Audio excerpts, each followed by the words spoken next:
This is not a cooking video. This video I filmed for my other channel where I post things non-food related, though there could be some food related stuff in the future too. But anyway, this was an exploration of an Airbnb that I booked in Mexico, and I give a tour of it and talk about staying in Mexico City. So if that interests you, stick around for the video, but if not, I will have regular cooking content back for you all on Wednesday.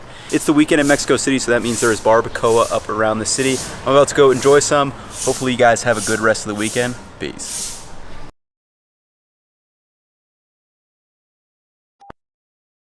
Every year, more and more expats are moving to Mexico City for the lower cost of living. In fact, according to a cost of living index by Numbeo, the rent index is 20.43 compared to New York City. This means, on average, rent is about 80% less in Mexico City. With lower rents, that will mean lower rental prices if you are looking to visit. But just how cheap and what type of places can you expect for such low prices? Well, today I will be showing you an Airbnb I booked in the Cuauhtemoc area of Mexico City for just $19 a night.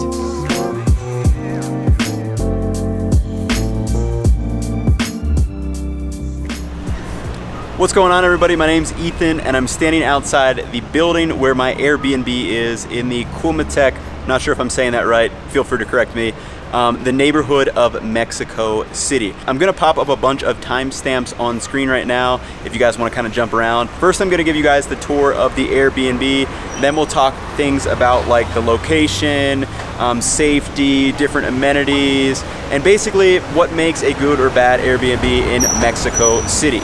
Like I said earlier, I got this Airbnb for $19 a night. I think with fees, it ended up being like a couple bucks more, but we'll talk about that later when I talk about prices in this place versus different areas around Mexico City. But enough talking about that, let's go inside and give you guys a tour of this Airbnb.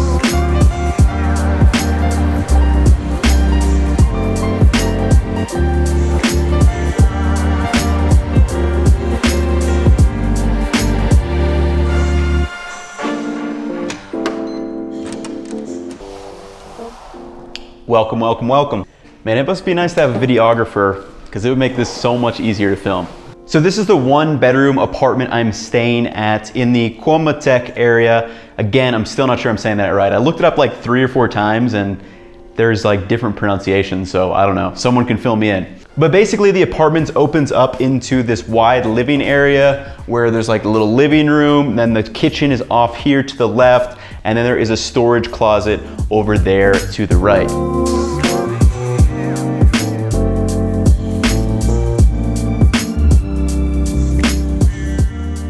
So let's talk about the kitchen first. So as someone who runs a cooking YouTube channel, and I actually filmed like 4 different videos in here, this was one of the reasons that it actually drew me to this Airbnb. I saw it was kind of this open space. It had all of the necessary things that I need. It has a gas stove, got the range hood over top. And then in here, there's plenty of like dishware, cups and plates and bowls and things. And this Airbnb actually came with a sharp knife. If anyone likes cooking and knows about renting places, you know that you'll never get sharp knives in rentals. But I think this one has not been used very much. I actually travel with a whetstone. You guys will see that later in case knives aren't sharp. But overall, the kitchen's really nice. You have all the basics that you need from silverware. There's actually like some spices and things like that. So overall, was really happy with the kitchen. And then turning around from the kitchen is this nice long table. You can easily fit like 5 or 6 people. This is where I've been doing like all of my editing and just, you know, browsing the internet or doing whatever. And this is actually where I was prepping my food for the cooking videos that I did. And then moving back from the table, we have this nice kind of small living space right here. Got a nice like love seat couch. This doesn't pull out or anything. And then there's the coffee table down here to hold random stuff. And then that is the main window in the living room. It actually has 2 sets of blinds. I pulled that down just because of the lighting. It wasn't letting me see anything. And then if I turn this camera around, there's actually a TV back on the wall where you can watch TV, chill out, do anything that you want to. When you open up the window like this, you can see that it opens up into this back courtyard. This is like the 3rd out of 4th floor, so you still get a ton of natural light that comes in. Now, obviously it would be nice to have like this amazing view or something, but it's better than like looking out onto the roads, because the windows can be pretty thin in some places I've stayed, and it can be pretty loud, so if you're a light sleeper, it may not be the best. But this is a good option because it's kind of off the road and it's plenty quiet in here. All right, and then moving through the living room into the bedroom, which is really, really nice and spacious.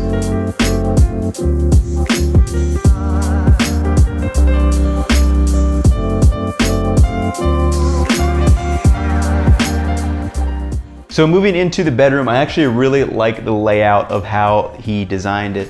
So obviously you got the one bed in the middle, so this is perfect for one person. For 2 people, yeah, it might be a little small. I think it's a double bed, like a queen would be perfect. But then it's got these nice accentuating lights in here, and then there's kind of like this Buddha vibe thing up here, and there's also a Buddha little shelf over there. Overall, this room is very spacious, and when you kind of kick back and relax, it's a nice spot to sleep. It's super, super quiet, which is really nice because like I said, I stayed in a different Airbnb, which was by a main road, and it was really loud at night. I mean, I'm a heavy sleeper, so it was fine, but if you were a light sleeper, you may want to invest in some earplugs.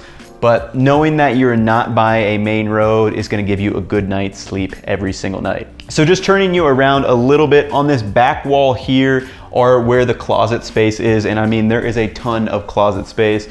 2 wide open doors there, 2 wide open doors there, and then shelves for storage, and then also plenty of drawer space for whatever you want to store in there. And then turning around from the bed, there is another TV up here in case you want to watch something, but I feel like most of us just watch like Netflix on our phone or laptops anyway, so you know, having a TV I feel like isn't a big deal for most people. And then lastly, to end off this tour, let's pop in and see the bathroom. So the bathroom may be a tiny bit small, but I didn't find it to be an issue at all. You've got everything you need. You've got a huge walk-in shower. You've got the toilet. You got the little Buddha head above the toilet. Then you have, you know, your towels, the sink, everything that you could need in a bathroom. I mean, outside of that, what more do you need? It's clean. It's got everything that you need. No more to it.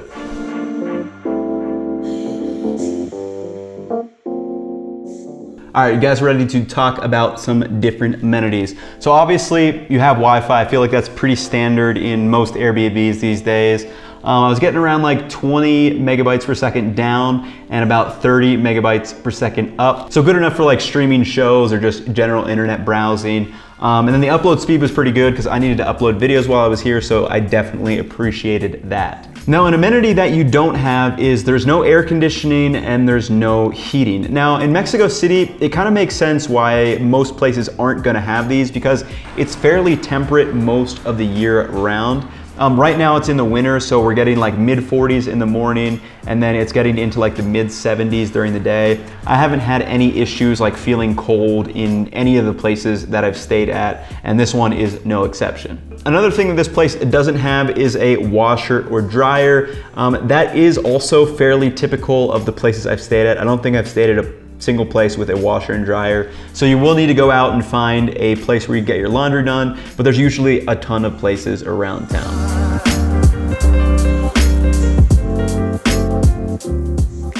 Next, let's talk about location. Everyone says it's always about location, location, location. So is this Airbnb in a good location? Overall, I would say it is in a very good location. This Airbnb is in Cuauhtemoc, which feels like a slightly newer area. There's more apartment complexes and things compared to older houses like those in Condesa or Roma, which are other neighborhoods in Mexico City. And this area is actually home or really close to some of the foreign embassies. I think the US embassy is only like a 10-minute walk away from this Airbnb. So if I was worried about safety, I mean, having the US embassy close by seems like a good thing to have. Also, location-wise, it is pretty central, so you're gonna be close to popular neighborhoods like Polanco, Centro Historico, Condesa, and Roma. They're all within kind of like mile to 2-3 miles. Now, there is one downside to this location in that it's actually not close to any metro stops. So I think the closest metro stop is about 15 minutes away, which obviously is not ideal if you are taking the metro around. That being said, Ubers are probably the most efficient and fastest way to get around regardless compared to the buses or the metro. But obviously Ubers are gonna be more expensive than that too. So if you were planning to use the metro a lot to get around Mexico City, I would definitely try to find an Airbnb that has a stop at least maybe like a 5-minute walk away. It just makes things much easier to get around if you are taking the metro. But overall, I've just been walking a ton because I'm here for so long, so I don't mind getting to places like the fastest way possible. And I actually like walking around, being in the fresh air. You know, it feels good to have some sunshine in January. As far as location goes for food, there are plenty options around. There's a grocery store just 1 block away, which is actually super useful. In addition to that, Mercado Cuauhtemoc is about a 10-minute walk away, where you can find all kind of vendors selling various produces and foods and things of that nature. It's definitely a very authentic market, just a little bit on the smaller side compared to something like Mercado Medellin. Overall, wherever you stay in Mexico City, I'm convinced you're always going to have something hot and delicious close by. You know, whether that is just some street food, it's some of the best food that I've had down here. I really haven't had any issues finding something to eat at literally all times of the day.